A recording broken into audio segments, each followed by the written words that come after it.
And I would point out as well that if you actually read through the American document on the Smoot-Hawley Act, Section 338, it sets out effectively a complaint from the United States, and of course we can go back to understanding that this started with Section 232 a year ago, and we're into retaliation on retaliation in a big spin cycle.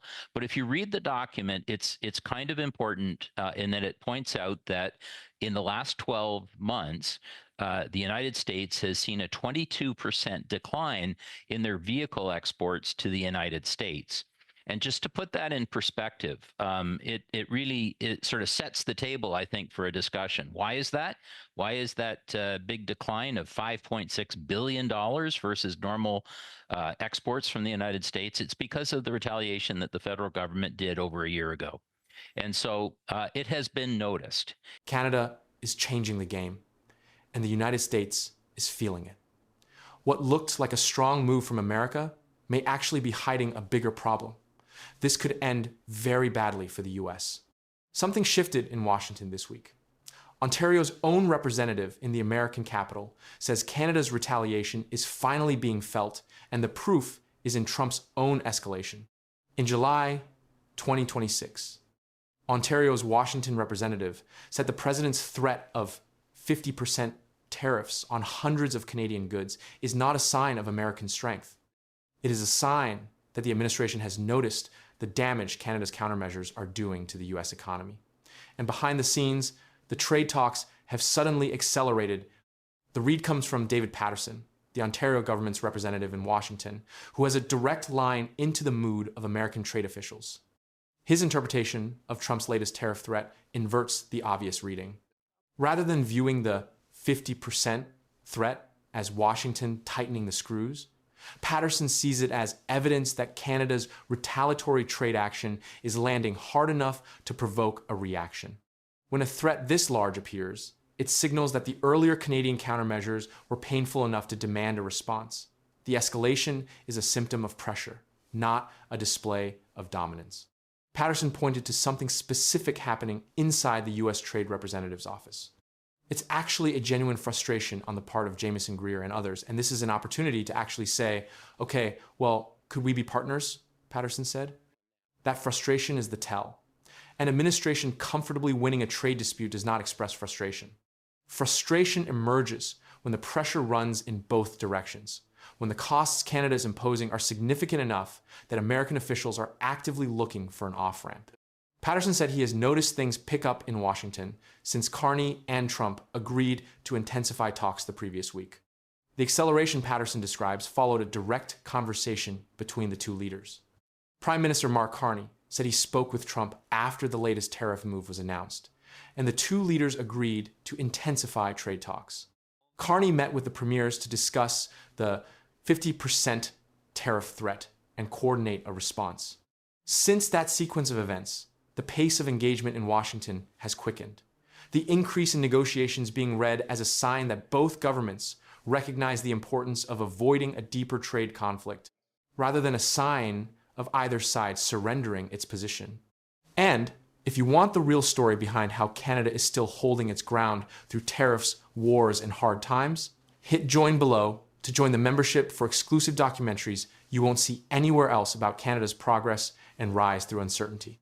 The countermeasures generating this pressure are concrete, and their commercial impact is documented. The provincial alcohol bans have been among the most effective. Nearly every Canadian province, except Alberta and Saskatchewan, has banned or severely restricted the sale of American beer, wine, and spirits. Those bans reduced Canadian imports of US wine by more than 80% since February 2025, with other alcohol categories falling by similar amounts.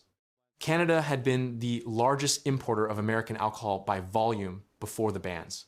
Provincial restrictions turned Canada's largest buyer status into a weapon, costing American producers millions in sales, while giving Canada a visible bargaining chip in the broader negotiations. The provinces have refused to surrender that chip prematurely. British Columbia Premier David Eby was unequivocal at the Charlottetown Premier's meeting. There is not a chance in hell that US alcohol is going back on the shelf in British Columbia, Eby said. Ontario Premier Doug Ford ordered the removal of American products from LCBO shelves and has stated the ban stays until tariffs are removed or a new trade deal is reached. Carney's position is that provinces should lift their bans only as part of a broader U.S. trade deal, keeping the alcohol restrictions in place as leverage, rather than offering them as a preliminary concession to restart talks. The legal mechanism behind Trump's 50% threat reveals how the American side is scrambling for authority. The tariffs would be imposed under Section 338 of the Tariff Act of 1930, a never-before-used provision. That the administration reached for a statute that has sat dormant for nearly a century reflects the legal constraints it faces after the Supreme Court struck down its earlier emergency tariff powers.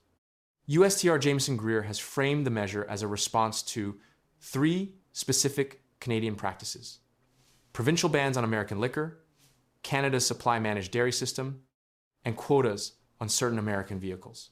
Those are the three fronts on which Canada's countermeasures are applying the most pressure, which is precisely why they became the targets. The cost of the dispute to American interests has been mounting, and American voices are increasingly raising it.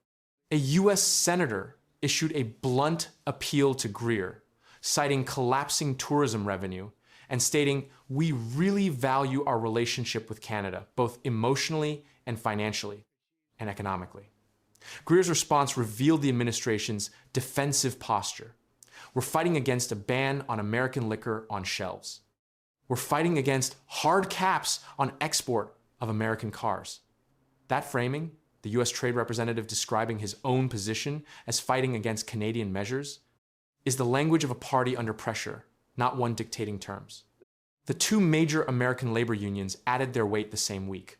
The United Steelworkers, representing 850,000 workers, and the International Association of Machinists, representing approximately 600,000, sent a joint letter to Greer urging him to reconsider the Canada tariffs.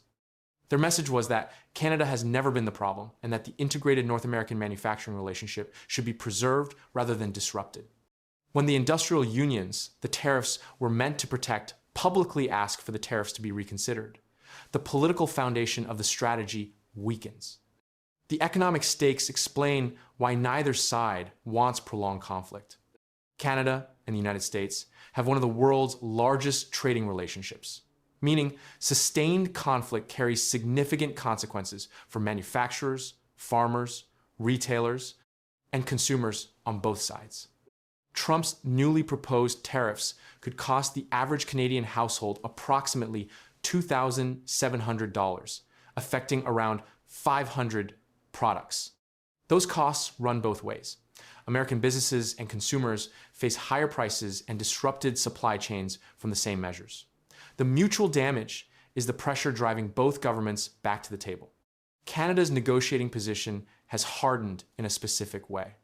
Over the past year, Carney offered a number of concessions to Washington, scrapping the digital services tax and removing many retaliatory tariffs, only to have the administration turn around and scuttle trade talks.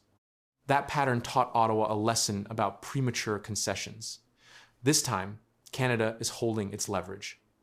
The counter tariffs on American steel and aluminum remain at 25%.